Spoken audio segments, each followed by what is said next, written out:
Okay, so this is a spoil-filled review. If you have not watched episode 4 of Hawkeye, go ahead and drop off now and come back later. I don't want to spoil your viewing pleasure there. If you haven't watched it and you don't mind getting spoiled, just stay right here. I don't care. whatever floats your boat, guys. I think if I'm trying to remember my countdown, I think we're pretty high on that. I think we've hit just about everything. I think the only things outstanding, and I could be wrong, is a dog point of view episode and Val. And we've not had Val yet, and I expect we will. We did get I don't know how to say her name, Villanova or something. I don't know. The Black Widow 2, I'd say, or Black Widow's sister. We got that tonight, and we got Vincent D'Onofrio, who is from Full Metal Jacket, from the I think it's Law and Order. I don't know. He was on a couple of shows, but he was on the Netflix Daredevil TV show, and so we expected we were going to see him as Kingpin, and he did show up. They called him Uncle. He was in a thing called I think it was called Big Man Mechanics or Automobiles or something like this. Alluding to the fact that he's a big person, kind of like me, heavier set. So today I think we'll just drop through some of the things. Basically, Kate had snuck into her mom's computer. She had gone through and found information that Jock, who's a swordsman, maybe is the bad guy, that he's tied in with the tracksuit mafia there, the bros. But I think that's a misdirect. What I mean is, it's too easy, right? So in the comics, Jock is a bad guy. The swordsman's a bad guy, sorta. He's like one of those anti-heroes. You kind of like Clint Barton is, and he trained Clint Barton in use of fencing and swords. So, is he a bad guy? I don't think he is. In regards to the show, I think he's the fall guy, the patsy. So I think he's set up to be the bad guy.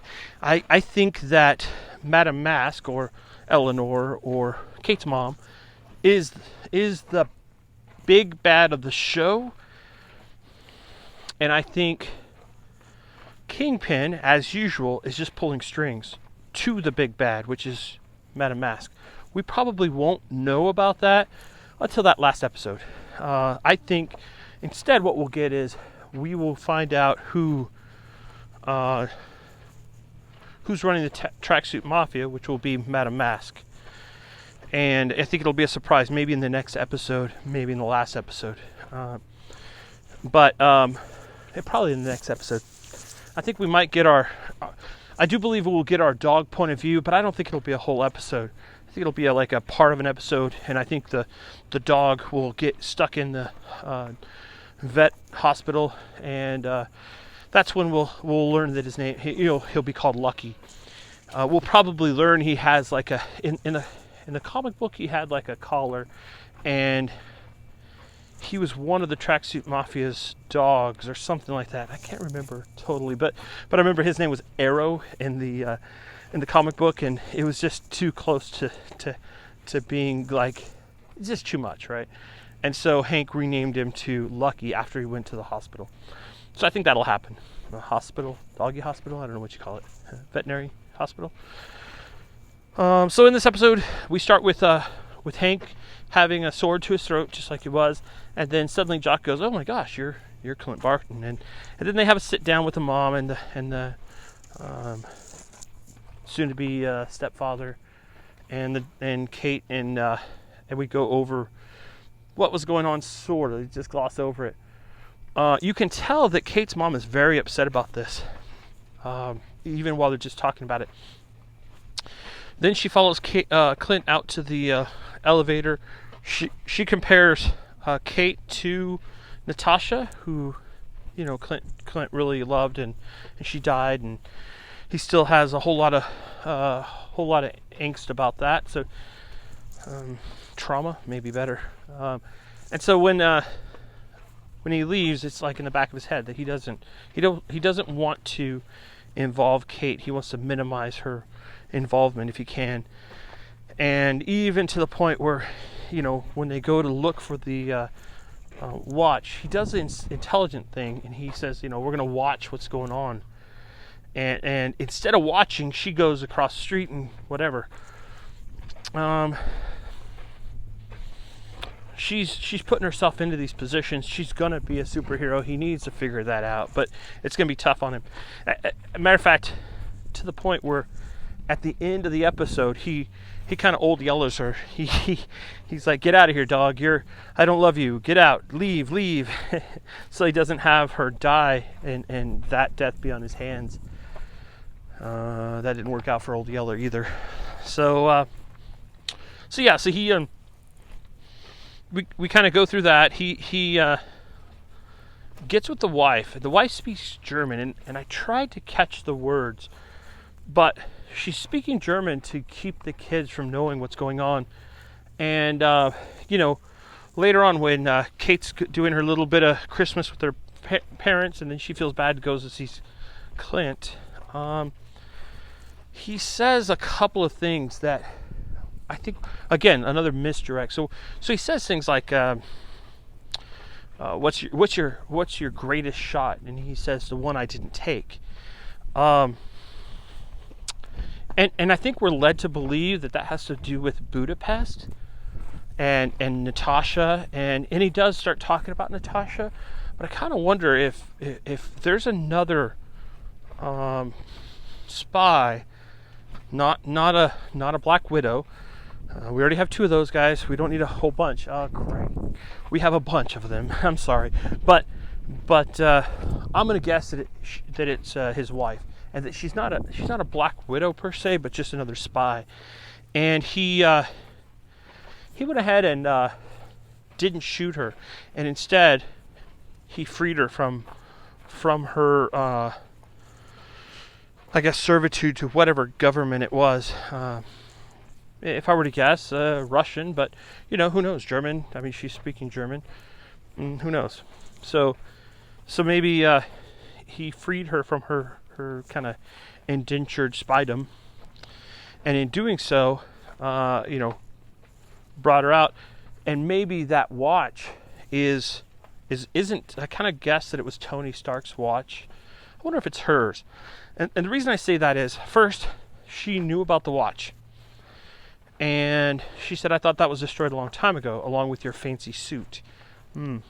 So she knew about Ronan. She sure knows about everything that has to do with Clint Barton, and she's not overly shaken by any of it. I'll tell you, I did some crazy things in the military, and my significant other was always shaken by it. And I've done some crazy things as a civilian. And every time the wife is pretty shaken by it. So even though I'm crazy, she isn't. usually opposites attract, right, guys? So, yep, that's surprising to me. So I think it's very possible that she is the one that's somehow attached to that watch. So when he said, "Hey, it's a friend of mine, an old friend of mine, and if they start looking into that watch, they're that person's dead," it could be that he's talking about his wife, and in fact, they start talking about that with that watch she found tracking lists, like they're looking at your family, and it could be that Echo was looking for the family because of Clint. But it also could be that she's looking into the family because of the watch, and that she doesn't really quite know that it's Clint related, that she's doing a parallel investigation. I do like that the alarms go off. This is very much like I have strobe light alarms that I engage whenever I travel. I also have a hearing dog that I use whenever I travel. And I have a shaker that's an alarm that goes underneath my bed, underneath the mattress that shakes the bed if I get up. Now, because my wife is hearing, I'm the one that has hearing problems. I don't use that at home. I actually use my regular alarm, and then my hearing dog wakes me up to kind of give the dog some time off. Kurt, not Lucky, Kurt, to give him some time off when we're traveling. When I'm in a hotel, I'll use this shaker. The flashing alarms, there's a strobe light, and I put it up high, and so that normal noises that are a little bit loud, like knocking, will strobe the light, and it might wake me up. Also, if I don't have the hearing aids in, I can't hear the fire alarm. So the dog is trained to come and get me, but he is a dog, and even though he's really good, and he has woken me up from 3 different hotel fires, or actually 1 hotel fire and 2 false alarms. But they were alarms going off that I couldn't hear. He's really good at it, but I put up those flashing devices to kind of augment that in case Kurt misses the time. And although Kurt is great, so I thought it was really cool how she breaks in and then she shoots those putty things on there and turns them off. That was interesting. And I'm kind of skipping around, but I'm going in the direction. But obviously the flashing did wake up or at least notify Echo. I do like that we got the LARPers back. That was interesting too, and that the police were more than happy to break rules in order to basically get help from Clint and Kate for stuff. And so I think I sure hope Clint brings back that duffel bag. But I think we're going to see those guys again. Now, one of the reasons I think that is the barbecue guy, Grills. He in the comic book, he's the barbecue guy, and Kinsey, who's the henchman there, Kinsey ends up killing Grills.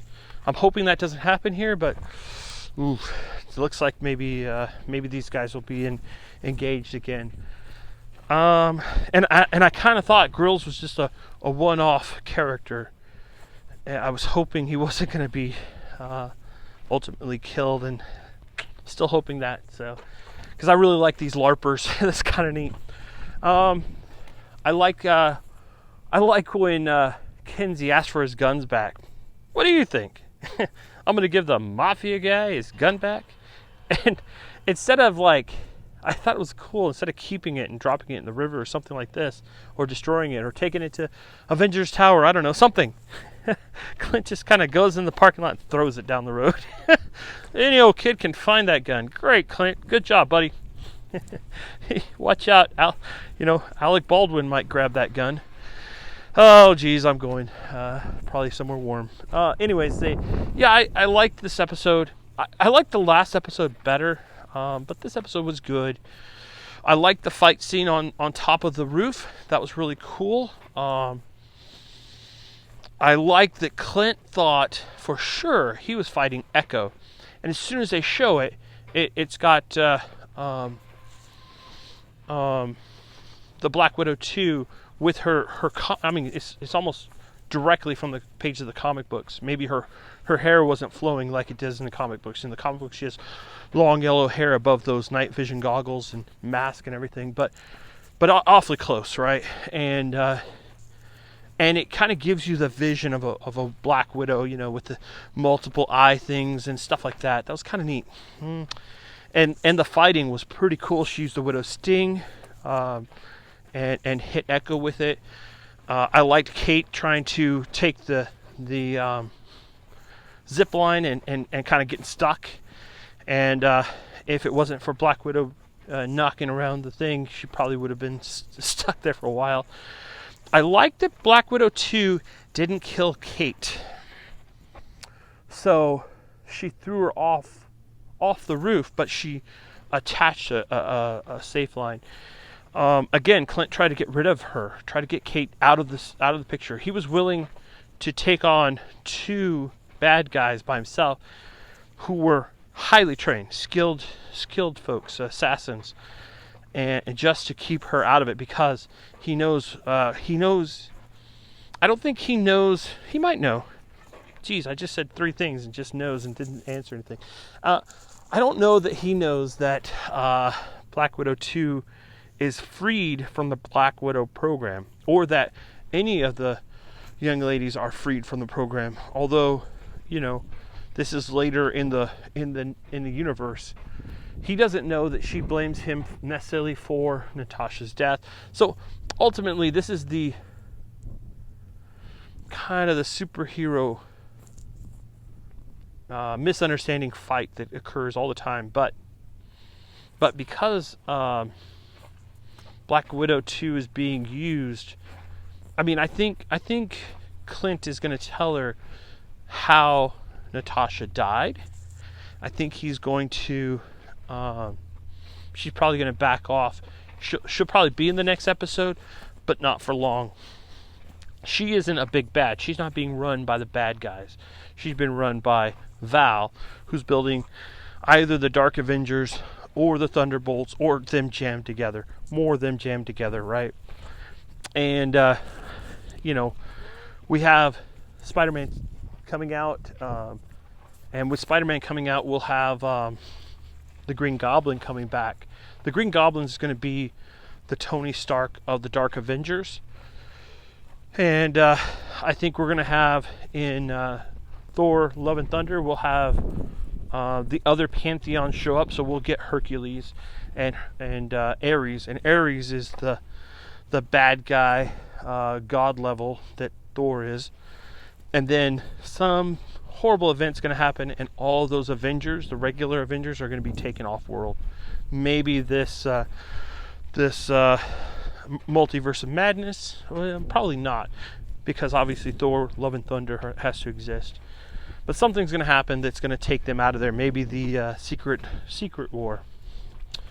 And I think that's kind of what happened with the Dark Avengers in the first place. But I don't know if they're going to slam together Thunderbolts with that. So Thunderbolt Ross becoming Hulk might happen. And definitely we already have John Walker. So we'll see. So all in all, I think it's a good world building. I think it's a good show.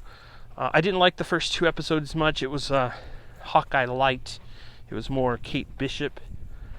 And I guess they were introducing her, and I kind of think that's why they released 2 episodes instead of 1. Also, I think this whole show is short, so it's only 6 episodes. We're already at episode 4, so we're on the downward. We only have 2 more episodes left. I don't know. I don't like or dislike it. It's just weird.